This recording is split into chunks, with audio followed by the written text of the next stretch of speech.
raconte, dans les terres profondes du centre de l'Afrique, qu'il existe une forêt dont personne n'ose prononcer le nom à voix haute.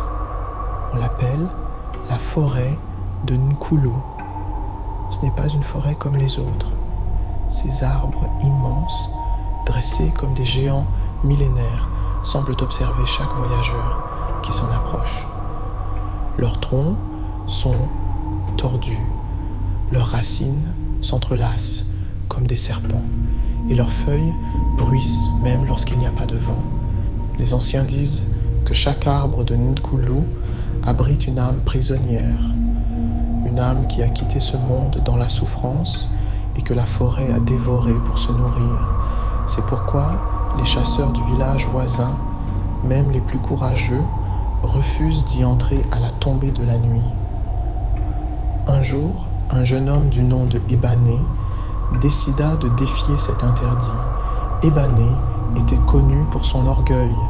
Il riait souvent des histoires des anciens et se vantait de ne rien craindre. « Ce ne sont que des contes pour les enfants, disait-il.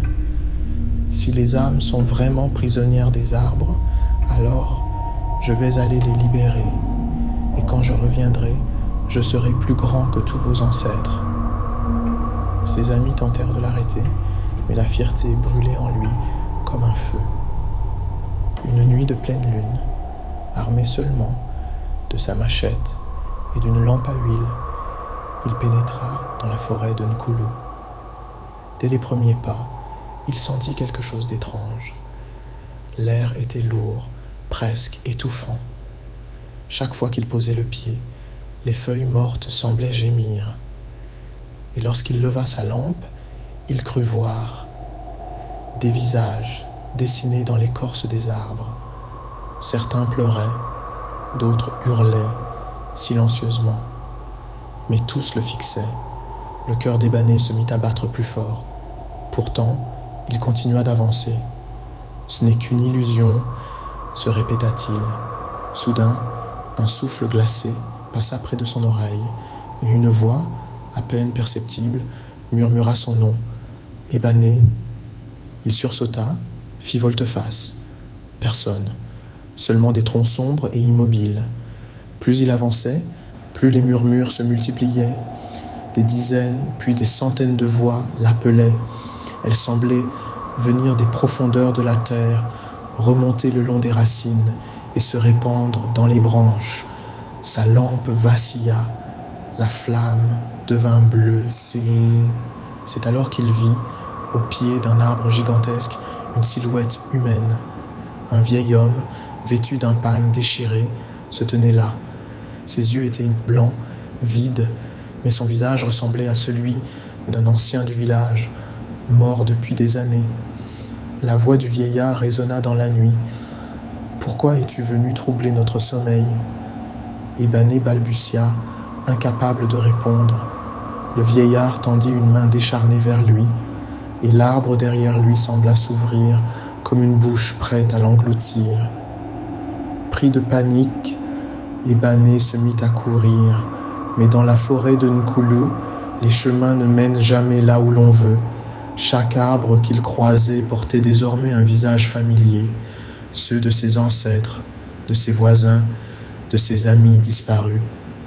Tous le regardaient avec tristesse. Tous répétaient la même chose. « Rejoins-nous !» Ses jambes tremblaient, son souffle se brisait, mais il continuait à courir, jusqu'à ce qu'il arrive devant un arbre plus grand que tous les autres. Là, gravé dans son écorce, il vit son propre visage. Ses yeux étaient déjà clos, comme s'il dormait pour l'éternité. Alors il comprit. La forêt ne se contentait pas de garder les âmes des morts. Elle choisissait aussi ceux qui devaient mourir et gravait leur destin sur ses troncs bien avant leur dernière heure. Ebané hurla, mais aucun son ne sortit de sa gorge. La forêt avait pris sa voix. Ses forces l'abandonnèrent et ses genoux frappèrent le sol. Dans un dernier regard, il vit les racines s'enrouler lentement autour de lui comme des serpents. Puis le silence. Le lendemain matin, les villageois trouvèrent sa lampe brisée à l'entrée de la forêt, mais de lui, aucune trace.